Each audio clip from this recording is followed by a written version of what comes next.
صلاۃ التسبیح کا طریقہ بہت آسان ہے۔ 4 رکعت صلاۃ التسبیح کی نیت سے رکعت باندھیں۔ رکعت باندھنے کے بعد سب سے پہلے ثنا پڑھ لیں۔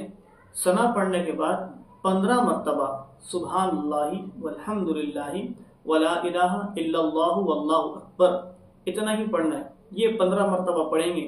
جب یہ ہو جائے تعوذ تسمیہ اعوذ باللہ من الشیطان الرجیم بسم اللہ الرحمن الرحیم پڑھنے کے بعد سورہ فاتحہ پڑھیں۔ پھر اس کے بعد ضم سورت جو سورت آپ کو یاد ہو پڑھ لیں، اور اس کے بعد رکوع میں جانے سے پہلے 10 مرتبہ وہی تیسرا کلمہ سبحان اللہ والحمد للہ ولا الہ الا اللہ واللہ اکبر یہ 10 مرتبہ پڑھ لیں۔ اس کے بعد رکوع میں چلے جائیں۔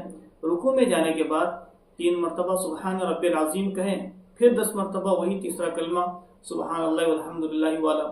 پھر اس کے بعد رکوع سے اٹھیں، سمع اللہ لمن حمدہ کہیں، ربنا لک الحمد کہنے کے بعد پھر 10 مرتبہ وہی تیسرا کلمہ پڑھیں۔ پھر اس کے بعد سجدے میں چلے جائیں۔ سجدے میں جانے کے بعد 3 مرتبہ سبحان رب الاعلیٰ پڑھیں۔ پھر اس کے بعد 10 مرتبہ وہی تیسرا کلمہ پڑھ لیں سبحان اللہ والحمد للہ والا۔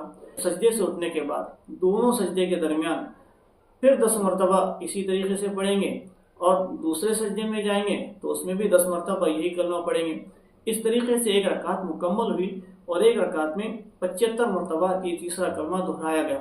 اب جب دوسری رکعت کے لیے کھڑے ہو جائیں تو اس وقت بھی جیسے پہلی رکعت پڑھی تھی 15 مرتبہ سبحان اللہ والحمد للہ والا کلمہ پڑھیں۔ پھر اس کے بعد سورہ فاتحہ ضم سورت، پھر 10 مرتبہ، پھر رکوع میں 10 مرتبہ، رکوع سے اٹھنے کے بعد 10 مرتبہ، سجدے میں جانے کے بعد 10 مرتبہ، دونوں سجدے کے درمیان 10 مرتبہ، اور پھر آخر سجدے میں 10 مرتبہ۔ اسی ترتیب پر 4 رکعات مکمل کر لیں، یہ صلاۃ التسبیح نماز مکمل ہو جائیں گی۔